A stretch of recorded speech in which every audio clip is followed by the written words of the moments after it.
watched you rise into activism and into your public role, speaking the truth as an oil and gas worker who cares about the climate emergency and really wants solutions that will take care of workers and not the corporations that have sucked hundreds of billions of dollars out of the ground of this beautiful province and left damage behind.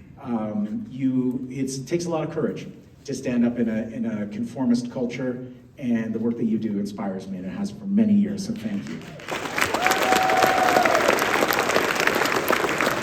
I think Russ made everyone cry, certainly made me cry, and that grandfather eagle felt it right inside me, coming from the Pacific Ocean, where I'm lucky enough to live next to that great body of water, and for Russ to open us in that good way means the world to me.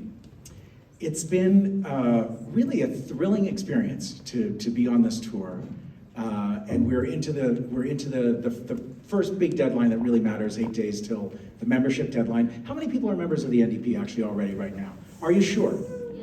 Okay, good. Because wonder, you signed up today? Fantastic. That's fantastic. I think one of the many things that needs fixing about the federal NDP is that we got to get better about telling people when their memberships expire and give them a chance to renew. Because so many people think that when you donate to the federal NDP, you're automatically a member. And it's just this little technical thing that actually the donations get a tax receipt, but membership doesn't. So we just need to make it clear to people that if they want the first $10 of their donation to go to a membership, tick a box or just tick the box if you don't. Anyway, we got to figure that stuff out, right? We want to be a member-powered movement, and this campaign has been a reminder that there is a real need, there's a structural need for a third national party in this country that offers something completely different. And to see all of you here tonight is incredibly powerful for me.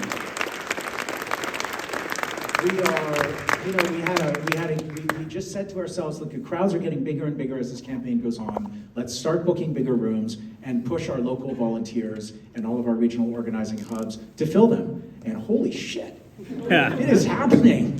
We had a lineup around the block in Vancouver a couple of nights ago, and 500 people jammed into a nightclub on Granville Street. David Suzuki was a surprise speaker. And then he dropped an F-bomb and everyone went wild. It was absolutely fantastic. And I think part of the power of this moment is that we are living in grim and cartoonishly awful times. I don't know if you have the same feeling, but I open my eyes in the morning after tossing around for half the night, and I just have a moment where I think, should I open my device and find out what fresh horrors this day has to offer? Or should I just cower in fetal position under the bed? And no, but seriously, the world has been cracked open. And I think since the pandemic, it really feels like things have gone bonkers on planet Earth. And we're seeing a level of cruelty in the public sphere that we have never seen in our lifetimes. And especially, and I think this is why I wear a Free Palestine button and why the genocide is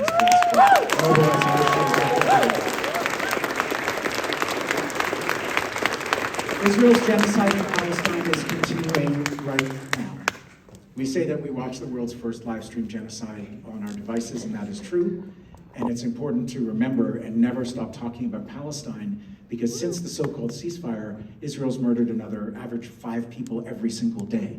And starvation is still being used as a weapon of war, and food is being withheld, and the cruelty and the genocide continue. And it is absolutely disgusting that a country like Canada, that prides itself on a tradition of standing up on the world stage and standing for something, that our Liberal government has claimed that it is taking some action, some symbolic action, and has simply lied. Arms from Canada continue to fuel the genocide in Gaza to this day. There's a loophole where bombs and bullets get arms washed through the United States, and we need a real two-way arms embargo from this country as a matter of urgency. We've got a free trade deal that we could cancel.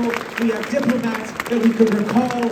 We need to use every single financial, economic, and diplomatic tool to rein in Israel's impunity, and Canada has a responsibility to do it.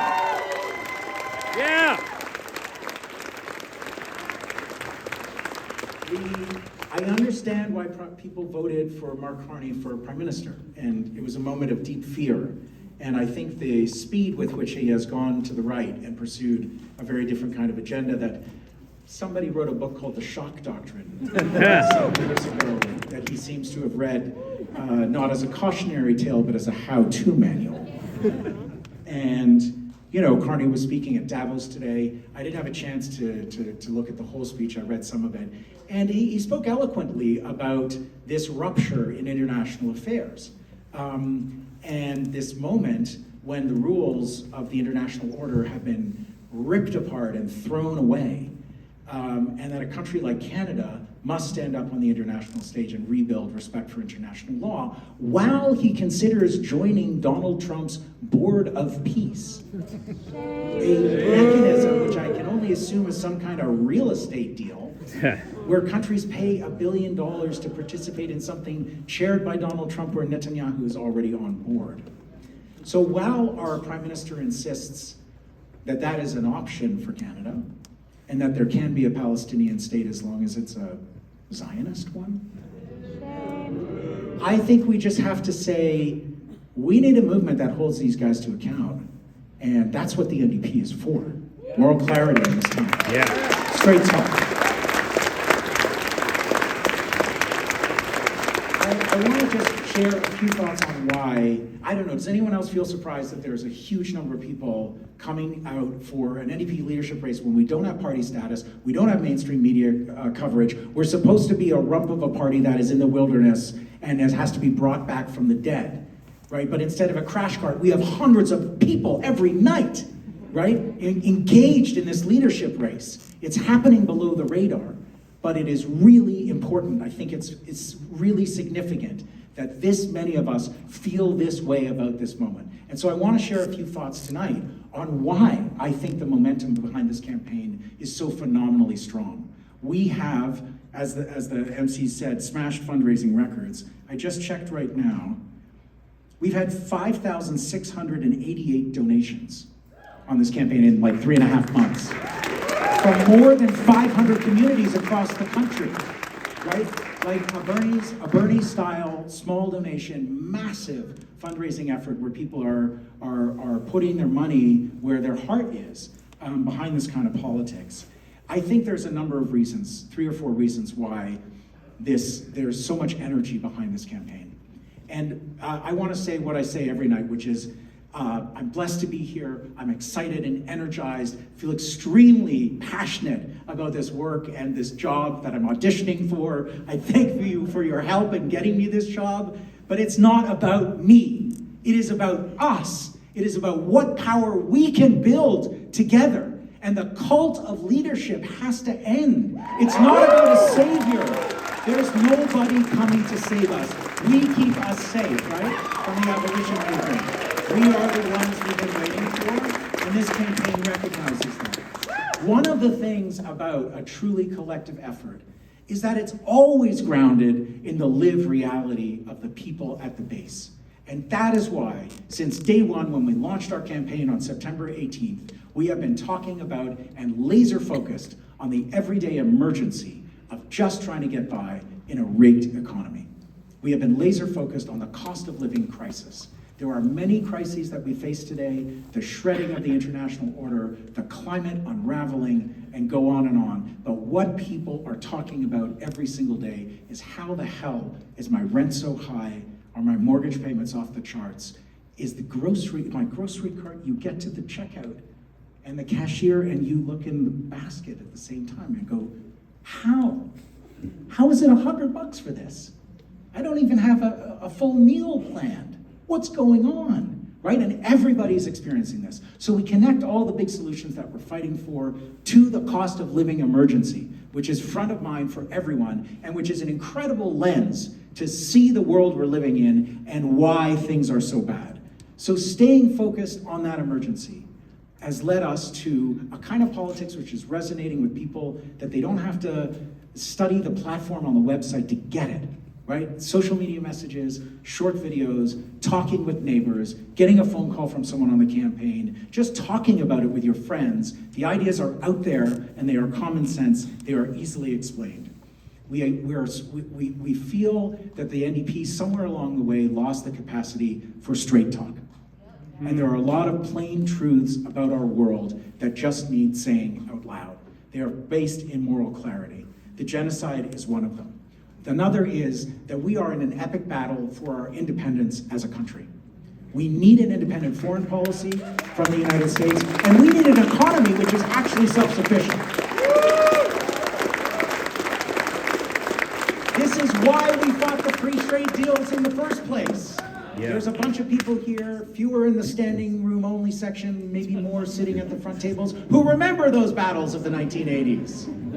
We fought free trade in the 80s and 90s because we said, what sense does it make to bind our economy and integrate entirely with an empire next door that is 10 times our size? This is not going to go well for us. What if one day they elect a game show host? Or someone who has just lost it? Or someone who is no longer fully there? It could be a Democrat, or it could be a Republican, it could be both. What we're seeing right now in this economic attack from the United States is just how irresponsibly vulnerable we have made our economy by integrating every sector with the United States. And we need to return economic independence to Canada. One of the barriers, one of the biggest barriers to having a sovereign economy is that every sector of our economy and every sector of our lives is dominated by 3 corporations in a trench coat. Right? We've got 6 big banks. They made $70 billion last year. We got 5 big oil companies. Albertans know it well. Made $40 billion in 1 year just a few years ago. We got 5 big grocery chains, 3 Canadian plus Walmart and Costco, and we've already talked about food prices tonight.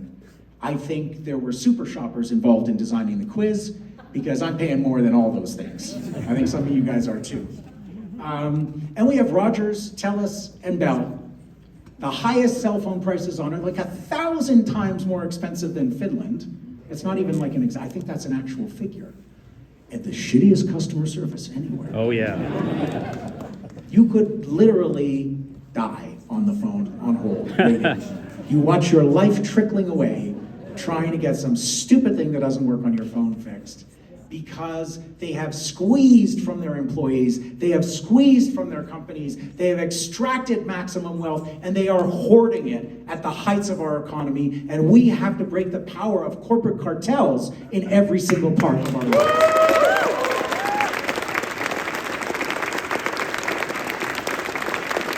And when we're able to tell a straightforward story about why things are so shitty, despite how hard people are working, people are then ready for solutions as big as the crises we face. And these have been extraordinarily popular. These are popular ideas, folks. This is how we win. We go where the real concern is in people's daily lives. We propose solutions that would actually fucking fix it. And people come out and they say, I want to be part of that. Just a few examples. 90% of Canadians believe that increased funding for mental health should be an absolute priority in our society. Woo!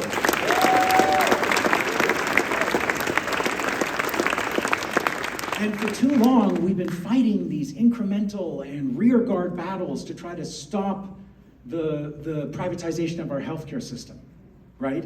And here in Alberta, with Bill 11, I mean, it was like, in the year 2000, I think I got Jason Kenney, when he was with the Alliance Reform Wetsuit Stockwell Day Party, to actually admit on national television that he was in favor of 2-tier healthcare.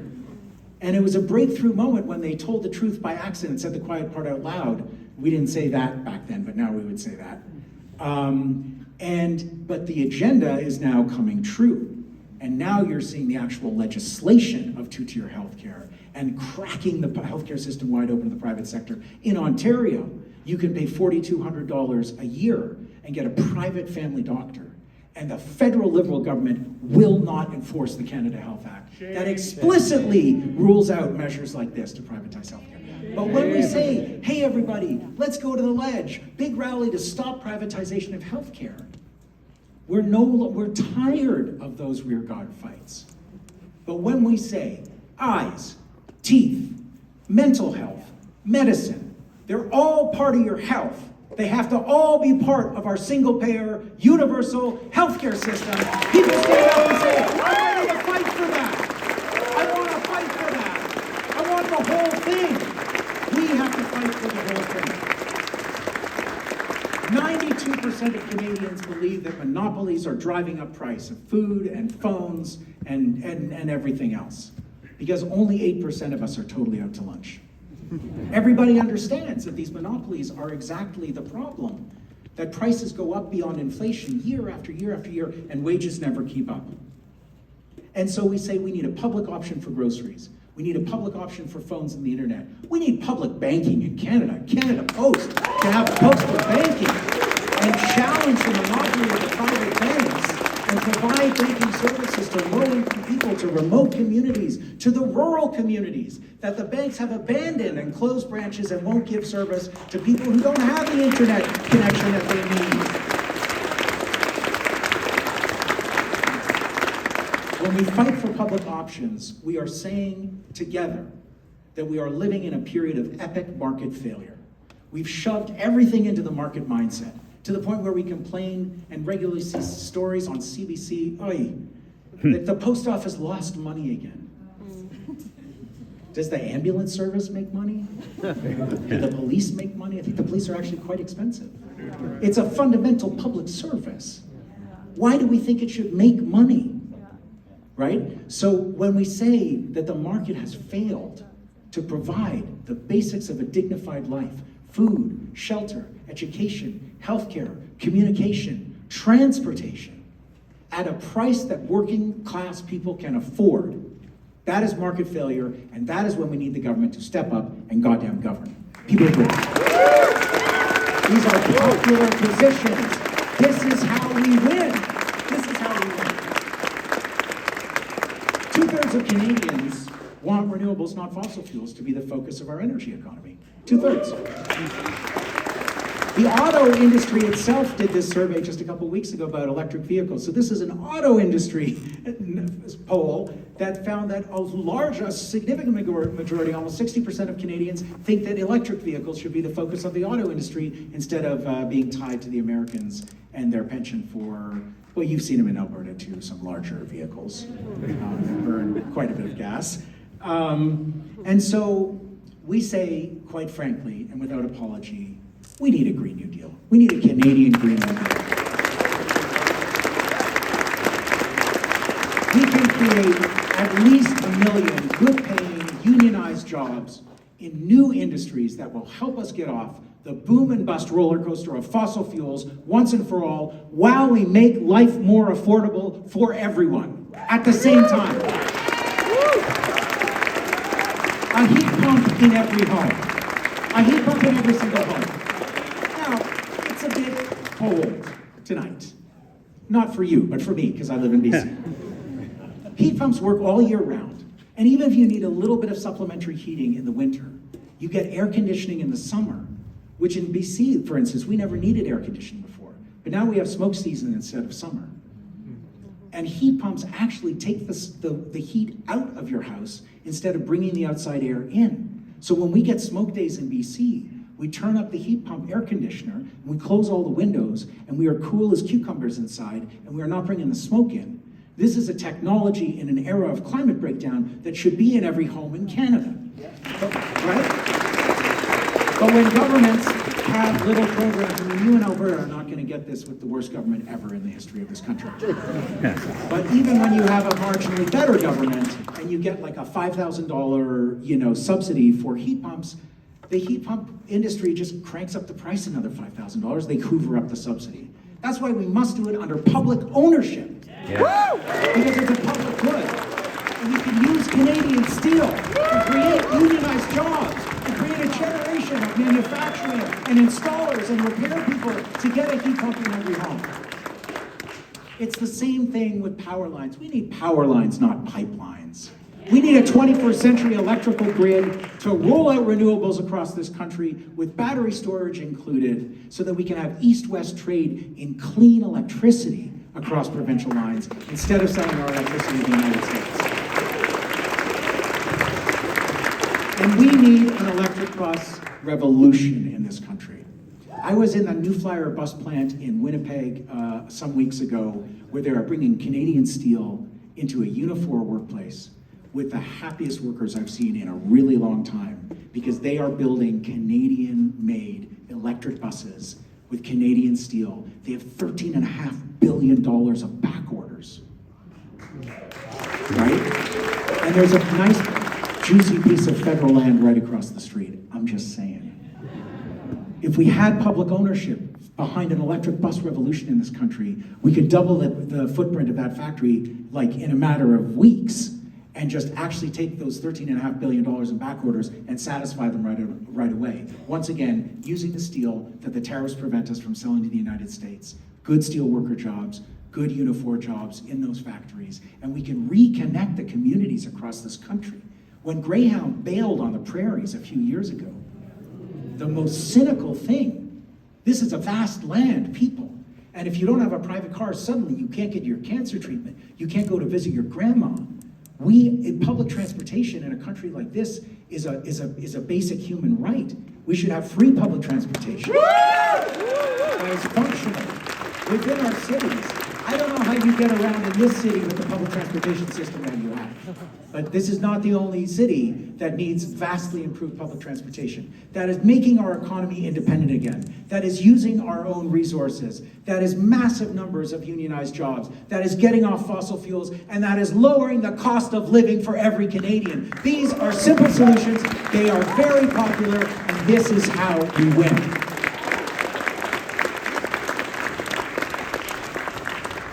I would be remiss if I didn't speak to the question of oil and gas in Alberta. And I think that right now it's top of mind for everybody, because the oil industry right here is headed for, everyone's starting to feel like it's wobbling. Venezuelan heavy oil is coming online under this bonkers, it's like an economic invasion they did in Venezuela, the United States. They took out Maduro. Fine, many people were happy about that. It was not a good government, but it's kind of up to the people of Venezuela to change their leadership, not up to the United States. And then they left the unpopular regime in place because they just nakedly said they were there for the oil, right? And that's the oil where there's limited refining capacity, most of it in the US Gulf Coast for heavy oil, and the diluted bitumen from this province is in direct competition with whatever they can bring online from Venezuela, and suddenly, what new pipeline? We're dealing with a reality where China is getting off fossil fuels faster than even they predicted. 5 years ago in China, 6% of new vehicles were electric vehicles. Today it's almost 60% in China, the biggest market for vehicles on planet Earth. They are getting off oil and gas. Last year, the world invested $2.4 trillion in renewables and $1.1 trillion in fossil fuels. We are doubling down on the energy source of the past, and we are screwing the workers who are working in this industry in this province. And it's not the global elites who are solely responsible for that. The oil industry in this province has figured out how to make a barrel of oil with almost half as many workers as they did 10 years ago. 40,000 oil and gas workers thrown under the bus in the last decade by the industry itself. We need the government to step in. And here's the problem with just transition, a phrase that means a lot to a lot of people, and the people have been fighting to make real in our country and in our economy. Transition is the last word that workers hear right before they get screwed. And so transition is a very dangerous word to say. Our campaign's approach is that with all of these new industries, electric buses, power lines, heat pumps, and everything we need to make the transition, we have to build those new industries on an emergency basis, because workers cannot transition into a slogan. They have to see the jobs already there in their communities, and then we can ask them to transition. But the oil and gas industry is not going to do it. That's why we have government. That's what a Canadian Green New Deal looks like. We build the jobs first, and then we ask workers to make the transition. Now, all this stuff is expensive. I hear the, global news. That sounds expensive. How are you going to pay for it? Yeah, it is expensive. It is expensive. And we need to reprioritize the public money that is spent by the federal government. Right now, we did some work on our public option for groceries with some food experts, and there's a fantastic article in the Canadian Centre for Policy Alternatives journal that lays out the specific model. It's like 50 warehouse stores with 6 or 7 regional hubs tied into local procurement. Farmers and local food producers get paid more. It's connected to the school lunch program. It's a $1 billion program over 5 years, and it would cost $350 million to set up, and it would cost $300 million a year to have 50 warehouse plus local public grocery stores that would sell food for 30 to 40% less than the grocery giants are doing right now. Now, $300 million is a lot of money. It's half of 1% of our current defense budget. And our government is committed to spending 5% of our GDP on defense. That would be $150 billion on weapons and war within a decade. The money is there. It needs to be redirected to the everyday emergency of getting by for Canadians, not to these massively the corporate welfare. My grandpa David Lewis coined the phrase corporate welfare bums, who are soaking up all this public money and hoarding it and stashing it in stock buybacks and executive compensation. So we've been talking about a wealth tax. We could start, this would not be the end of it, this would not be the only plank, but we could start with a wealth tax of 1% on the 1%. $25 to $40 billion a year with that one small measure alone. 90% of Canadians support a wealth tax. Excess profit taxes when banks make $70 billion in 1 year. Reversing the corporate welfare that is pouring public money into corporate coffers and putting it into these public options instead. The money is there, we live in a country awash in wealth, and we can afford these solutions if we actually spend public money on the public. That's the plan. That is a popular approach. This is how we win. So, how we win as the NDP, I hope, will be how we are winning in this leadership campaign. We have emphasized 3 simple principles: organizing, organizing, organizing. We use a big organizing, distributed organizing model where we encourage people in our local chapters to organize as they see fit. The game show's different in different cities. The speakers are booked locally. It's local volunteers that filled this room tonight, not the central campaign. This is the power of trusting people to organize where they live. And in the NDP, we have 343 riding associations across this country. They could be and must be and will be 343 community organizing hubs where local activists stand up for other people in their communities all through the year. Not just finding and electing candidates for the NDP.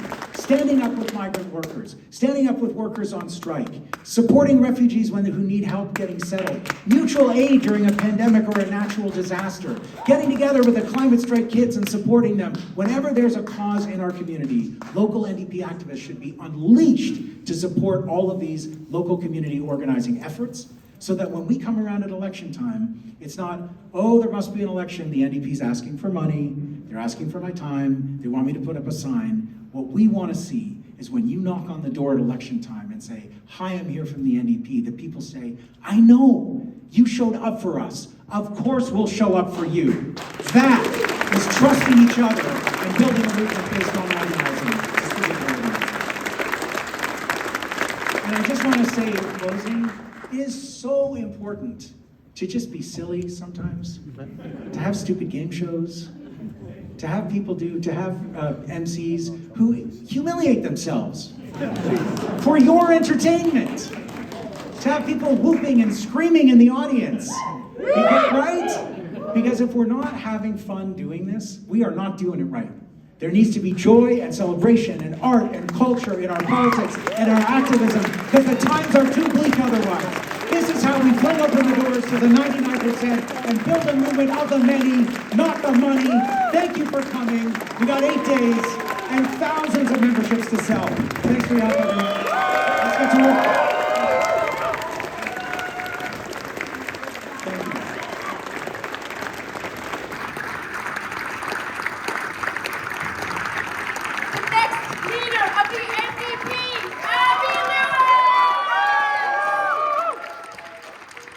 He is ready to fight for us.